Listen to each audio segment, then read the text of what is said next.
హల్లెలూయా. అందుకని దేవుని మాట వినాలి మనం. దేనికి పిలిచాడంట? రాజవిందుకు పిలిచాడంటండి. ఏమని? రమ్మని పిలిస్తే వాళ్ళు ఏం చేశారంట? చదవండి అక్కడ. కాగా అతడు ఇదిగో నా విందు సిద్ధపరచబడి ఉన్నది, అన్నిటిని కూడా సిద్ధపరిచాను, అంతయు సిద్ధంగా ఉన్నది కనుక మీరు రండి, వచ్చి సిద్ధపరిచిందంతా అనుభవించండి అన్నాడు. హల్లెలూయా. ఎన్నో సిద్ధపరిచాను, రండి అన్నాడు. రాక ఈ రోజున ఎన్నో పొందుకోలేకపోతున్నాడు. ఈ రోజున వస్తే నీకు ఎన్నో ఉంటాయి. నువ్వు భయపడొద్దు. దేవుని మాట విన్న తర్వాత భయపడకూడదు.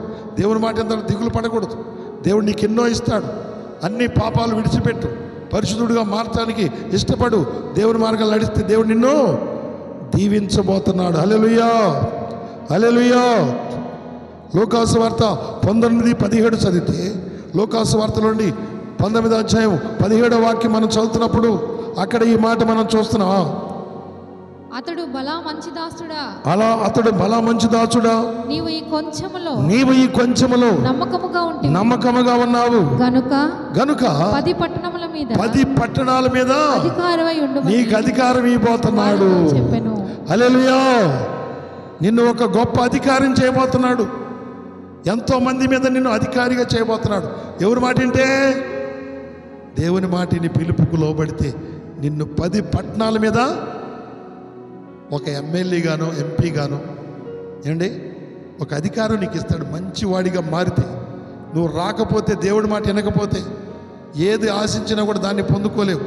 దేవుని మాట వింటే ఎంతో ఉన్నత కృప నీకు ఇస్తానికి ఆయన పిలుస్తున్నాడు. దేవుడు ఎవరిని చెడగొట్టేవాడు కాదు. ఈ రోజున రాక పాడవుతున్నారు, కానీ వస్తే నిన్ను ఎంతగానో బలపరిచి వర్ధిల్లా చేసేటటువంటి దేవుడుగా ఉన్నాడండి. అలే చెబుదామా గట్టిగా? అలే చేద్దాం మరొకసారి. హల్లెలూయా. గమనిస్తుంటే మరి 3 రకములైనటువంటి పిలుపులు ప్రకటన గ్రంథములో 22వ అధ్యాయం 17వ వాక్యము మనం చదువుతుంటే అక్కడ 3 రకాలైన పిలుపులు మనం చూస్తాం. ప్రకటన గ్రంథము 22వ అధ్యాయము 17వ వాక్యం. ఆత్మయు పెండ్లి కుమార్తెయు రమ్ము అని చెప్పుచున్నారు. వినువాడును రమ్ము అని చెప్పవలెను. దప్పికొనిన వానిని రానిమ్ము. ఇచ్చయించు వానిని జీవజలములను ఉచితముగా పుచ్చుకొననిమ్ము. జీవజలాలు తాగటానికి రమ్మంటున్నాడు. నువ్వు బ్రతకటానికి, నువ్వు ఆశీర్వదించబడటానికి రమ్మంటున్నాడు. వచ్చావంటే నువ్వు దీవించబడతావు. హల్లెలూయా. వచ్చావంటే నువ్వు వర్ధిల్లుతావు. నీవు వచ్చావంటే నువ్వు ఒక పట్టణం 10 పట్టణాల మీద నిన్ను అధికారిగా చేస్తాడు. వచ్చావంటే అబ్రహామును దీవించినట్లు ఆయన నిన్ను దీవిస్తాడు. వచ్చావంటే ఆయన నీ పాపాలన్నీ కడిగేస్తాడు. వచ్చావంటే మంచి ఐక్యతగా నిన్ను ఉంచి వాగ్దాన దేశంలో నీకు వాగ్దాన భూమిని నీకు సొంతంగా ఇస్తాడు. హల్లెలూయా. 8 విషయాలండి ఇప్పుడు మనం చూసాం కనుక ఈ రోజున వాటన్నిటిని మీరు పొందుకోవాలని ఈ ఆత్మీయాత్ర పండుగలో దేవుడు మనతో మాట్లాడుతున్నాడు. మరి పొందుతారా? ఇదిగో లాబాను పిలిచినప్పుడు అన్నీ సిద్ధంగా ఉన్నాయి. రా, యెహోవా చేత ఆశీర్వదించబడినవాడు. దేవుడు నీ కోసం కంటికి కనబడి, చెవికి వినబడి, హృదయానికి గోచరము కానన్ని ఎన్నో సిద్ధం చేశాడు.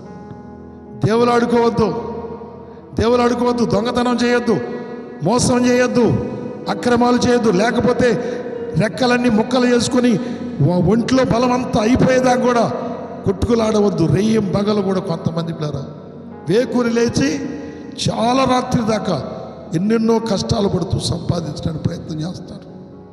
ఎన్నో మోసాలు చేయడానికి, ఎన్నో అక్రమాలు చేయడానికి, దొంగిలించడానికి, మోసం చేయడానికి, అక్రమాలు చేయడానికి సిద్ధమవుతారు. వద్దు. అన్నీ దేవుడు సిద్ధపరిచాడు. ఆయన ఎవరు? యథార్థవంతుడు, సత్యవంతుడు, నీతి గలవాడు, ఆయన పరిశుద్ధుడు. ఆయన ఎంతగానో మహోన్నతమైన పరిశుద్ధ స్థలముల్లో ఉండి వినయము గలవారి అతను, దీన మనస్సు గలవారి అతను నివసిస్తూ వాళ్ళని ఆశీర్వదిస్తూ ఉన్నాడు. హల్లెలూయా. ఇంటే దేవుడు నిన్ను దీవిస్తాడు. ఏ పాపం చేయాల్సిన అవసరం లేదు. నాకు ఈ ఉద్యోగం లేదు, నాకు ఈ వ్యాపారం లేదు, నాకు ఈ వ్యవసాయం లేదు, నేను ఈ కరువులో ఉన్నాను, నేను ఈ అప్పుల్లో ఉన్నాను, నేను ఈ సమస్యల్లో ఉన్నాను, నా బ్రతికెట్లా అని నువ్వు బాధపడాల్సిన అవసరం లేదు. ఈ పిల్లలు చెడిపోయారు, ఈ కుటుంబం ఇలా అయ్యింది, నా భార్య ఇట్లా, నా భర్త ఇట్లా అనుకోని నువ్వు అనుకోవద్దు. అందరినీ చక్కబెట్టగల దేవుడు ఉన్నాడు. హల్లెలూయా. ఆయన వైపు చూస్తే అన్ని విధాలుగా నీకు మేలు చేస్తాడు. నిన్ను వదిలేయడు.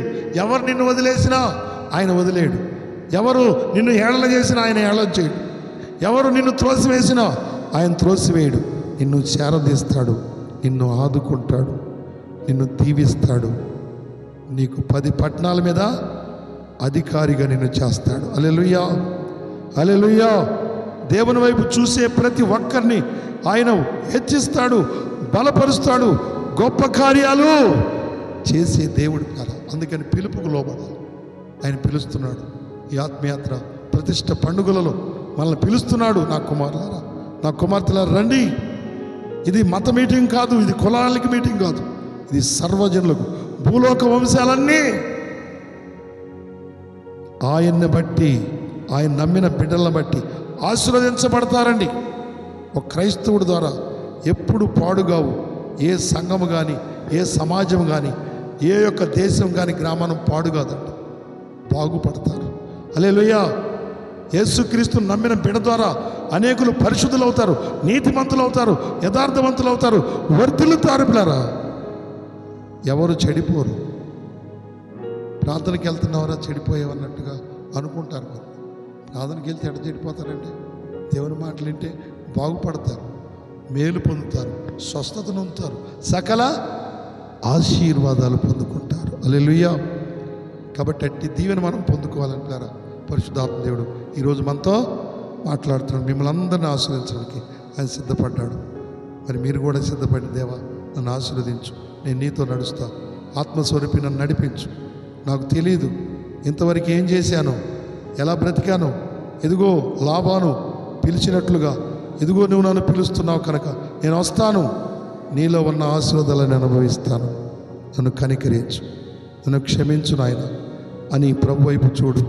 అలాగే ఐక్యత కలిగి ఉంటాను ప్రభా. ఇదిగో నాయన నీతో ఐక్యత కలిగి ఉంటాను ప్రభా, నీకు దూరస్తుడిగా ఉండనయ్యా అని నువ్వు లోబడితే దేవుడు నిన్ను ఆయన ఆశీర్వాదాలతో నింపుతాడు.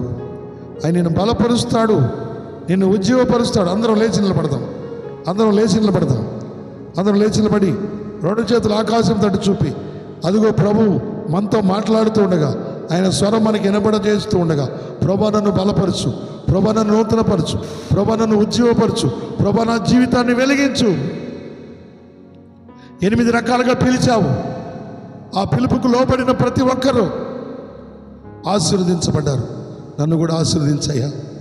అయ్యా, అబ్రహామును ఆశీర్వదించిన దేవుడా నన్ను ఆశీర్వదించయ్యా. ఈ ఆశీర్వాదం లేక ఎన్నో రోజులు తిరుగులాడుతున్నాను.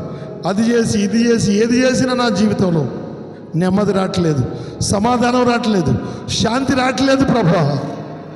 ఇదిగో వాళ్ళతో కలిసిన వీళ్ళతో కలిసిన అందరూ నన్ను ముంచేస్తున్నారు. నీతో ఐక్యతగా ఉంటే నాతో ఉండే దేవుడుగా ఉన్నావు ప్రభా. నీతో కలుస్తానయ్యా, నీకు లోబడతానయ్యా అని దేవుడికి చెప్పు. అప్పుడు దేవుడు నిన్ను బలపరుస్తాడు, అప్పుడు దేవుడు నిన్ను ఆశీర్వదిస్తాడు, అప్పుడు వాగ్దానం నీలో నెరవేరుతుంది. అనేక వాగ్దానాలు నీ పట్ల నెరవేర్చబోతున్నాడు దేవుడు.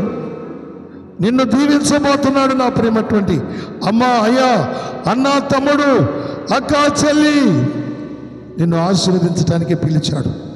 ఇదిగో ఈ పిలుపు నీ కోసమే. హల్లెలూయా. స్తోత్రం, స్తోత్రం, స్తోత్రం. నిన్ను పిలుస్తున్నాడు. ఇదిగో నా మాట విను, ఇదిగో నిన్ను బలపరుస్తా. నీ పాపివా, నేను పరిశుద్ధపరుస్తా. రా, పాపంతో ఎంతకాలం ఉంటావు? నీ పాపం నిన్ను పతనం చేయకుండా నేను నిన్ను తప్పిస్తాను. నీ పాపాన్ని నుండి నిన్ను విడిపిస్తాను. పాపము సంఖ్యలు తెంచివేస్తాను. స్తోత్రం, స్తోత్రం, స్తోత్రం, స్తోత్రం.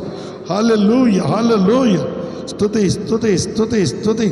తన ఆత్మను కుమ్మరించడానికి, నిన్ను బలపరచడానికి, ఆత్మతో నింపడానికి, ఆత్మశక్తి నీ మీద కుమ్మరించడానికి ఆయన సిద్ధముగా ఉన్నాడు. హల్లెలూయా, హల్లెలూయా. సిద్ధపడు, అడుగు, ప్రభువా నాతో రా, నాతో ఉండు. అయ్యా అబ్రహామును దీవించిన వాడా, ఎలియాజరును దీవించిన వాడా, ఇదిగో నన్ను దీవించు నాయన. నేను దీవించబడినట్లు నన్ను బలపరచయ్యా, నన్ను దీవెనకరంగా మార్చయ్యా, నా జీవితాన్ని పరిశుద్ధంగా మార్చయ్యా. ఎన్నో రహస్య పాపాలు, ఇదిగో కనబడని పాపాలు ఎన్నో నాలో ఉన్నాయి, నేను ఒప్పుకుంటున్నాను. తీసేయి, నన్ను కడుగు నాయన, నన్ను పరిశుద్ధపరిచయ్యా అని ప్రభుని అడుగు. ప్రభు నిన్ను బలపరచబోతున్నాడు. ఈరోజు నిన్ను పిలుస్తున్నాడు. ఇదిగో 10 పట్టణాల మీద నీకు అధికారిగా నిన్ను ఉంచాలనుకుంటున్నాడు. దాసుడుగా, దాసురాలుగా ఎంతకాలం బాధపడతావు? నిన్ను ఆశీర్వదించాలనుకుంటున్నాడు, నిన్ను ఆశీర్వదించాలనుకుంటున్నాడు. నమ్మకమైన వాడిగా ఉండటానికి, దేవుని మాట ఈయన లోబడటానికి ఇష్టపడు. నిన్ను ఆశీర్వదించబోతున్నాడు, నిన్ను వర్ధిల్ల చేయబోతున్నాడు, నిన్ను నూతనపరచబోతున్నాడు, నిన్ను ఉజ్జీవపరచబోతున్నాడు. ఓ రీ హల్లెలూయా, స్తోత్రం, స్తోత్రం, స్తోత్రం. పరిశుద్ధాత్ముడా, ఇదిగో ప్రతి బిడ్డను మీరు తాకండి అయ్యా. ఇదిగో పశ్చాత్తాపడుతున్న బిడ్డలు అయ్యా, ఆశీర్వాదం కొరకు, ఆదరణ కొరకు, పరిశుద్ధత కొరకు, ఐక్యత కొరకు ఎదురు చూస్తున్న బిడ్డలు, నీ బిడ్డలు ఆశీర్వదించు నాయన, నీ బిడ్డలను బలపరచు నాయన, నీ బిడ్డలను ఉజ్జీవపరచయ్యా. ఒకప్పుడు నన్ను ఆదుకున్న వాడివి, నన్ను బలపరిచిన వాడివి, నీతో నడిపిస్తున్న దేవుడివి. ఇదిగో ఏ బిడ్డలని నాయన ఆదుకో దేవా. అయ్యా వారి కన్నీరు తుడు నాయన, వారి వేదన దూరపరచు, వారి పాపాల నుండి వారి విముక్తులగుటకు, విడుదల పొందటానికి సహాయము చేయండి, సహాయము చేయండి. పరిశుద్ధపరచండి అయ్యా, పరిశుద్ధపరచండి అయ్యా, సహాయము చేయండి అయ్యా. రాజవిందు సిద్ధపరిచావు, రాజభోజనం పెట్టాలని ఎదురు చూస్తున్నావు. పచ్చడి మెతుకులు తినేవాడిని రాజభోజనం పెట్టాలని ఇష్టపడుతున్నావు ప్రభా. నీకు వందనాలయ్యా, నీకు స్తోత్రాలయ్యా. అలాంటి ఆశీర్వాదం ప్రభా బిడ్డలు పొందుకోవడానికి సహాయం చేయండి. దేవానికి స్తోత్రాలు అయ్యా. బిడ్డలు ఎవరు సిద్ధపడి ఉన్నారో అటువంటి ఆశీర్వాదాలు ఆ బిడ్డల మీద పంపించు నాయన. ఇదిగో సహాయం చేయండి అయ్యా. నీకు స్తోత్రాలు ప్రభా. కృప చూపండి ప్రభా అయ్యా, సహాయము చేయండి. నీ కృపను బట్టి దీవించు నాయన. ప్రతి ఒక్కరిని పేరు పేరు వచ్చిన జ్ఞాపకం చేసుకోండి. 8 పిలుపులను గురించి నువ్వు మాకు తెలియజేశావు. ఇదిగో ఆ యొక్క పరలోకముల ప్రభా ఈ జీవజలములు ఉచితంగా ఇవ్వటానికి నువ్వు పిలుస్తున్నావు అయ్యా. అయ్యా నరకములోకి వెళ్లకుండా పరలోకములో ఆ ఉచితముగా నువ్విచ్చే జీవజలాన్ని, నువ్విచ్చే జీవవృక్ష ఫలాన్ని తినాలని ఇదిగో ఎదురు చూస్తున్న బిడ్డలు, పశ్చాత్తాపడుతున్న బిడ్డలు అయ్యా, కనిపెట్టుకున్న బిడ్డలు ఉన్నారు, ఎదురు చూస్తున్నారు ప్రభా. ఇక్కడ కూడి ఉన్నారు, ఇదిగో చేతులు ఎత్తారు ప్రభా, అడుగుతున్నారు నాయన. నీ ప్రార్థన ఆలకిస్తానన్నావు, నీ పుట్టిన బిడ్డలను ఆశీర్వదిస్తానన్నావు. ఇదిగో నాయన కూడి ఉన్న మమ్మల్ని ఆశీర్వదిస్తానన్నావు ప్రభా. ఆత్మీయాత్రలో ప్రభా నీ సంతతి మీద నా ఆత్మను కుమ్మరిస్తానన్నావు ప్రభా. స్తోత్రం, స్తోత్రం, స్తోత్రం అయ్యా. ఆత్మను కుమ్మరించు, ఆత్మపూర్ణులుగా చేయండి, బలపరచండి, నూతనపరచండి, ఉజ్జీవపరచండి ప్రభా. నీ బిడ్డలను కనికరించండి, నూతనపరచండి అయ్యా. అద్భుతాలు చేయండి. నా జీవితమును ప్రభా శూన్యంగా ఉన్నదాన్ని సృష్టిగా మార్చిన దేవా సహాయము చేయి. ఈ ఆత్మీయాత్ర పండుగలలో ప్రభా ప్రతి ఒక్కరిని పేరు పేరును తాకండి, తాకండి ప్రభా. బలపరచండి, నూతనపరచండి, ఉజ్జీవపరచండి. ఆత్మరూపుడా, పరిశుద్ధాత్మ దేవుడా సహాయము చేయండి. ప్రతి ఒక్కరిని మీరు జ్ఞాపకం చేసుకోండి. ఈ 2 రోజు ఆత్మయాత్ర పండుగలు మా మధ్య సంచరిస్తున్నందుకు స్తోత్రాలు, మాతో మాట్లాడినందుకు స్తోత్రాలు, మమ్మల్ని పిలుస్తున్నందుకు స్తోత్రాలు, 8 రకాలుగా నువ్వు పిలిచినందుకు స్తోత్రములు సమర్పణ చేస్తున్నావు. హెచ్చరిక పిలుపును మాకు అందించినందుకు స్తోత్రాలు. ఇంకా మేము పాడైపోవటం, ఇంకా మేము రోగులం అయిపోవటం, ఇంకా పాపంలో ఉండటం నీకు ఇష్టం లేక మమ్మల్ని పరిశుద్ధపరచాలని పిలుస్తున్నారు, మమ్మల్ని దీవించాలని పిలుస్తున్నారు, మమ్మల్ని ఆశీర్వదించాలని పిలుస్తున్నారు, మమ్మల్ని ఉజ్జీవపరచాలని పిలుస్తున్నారు.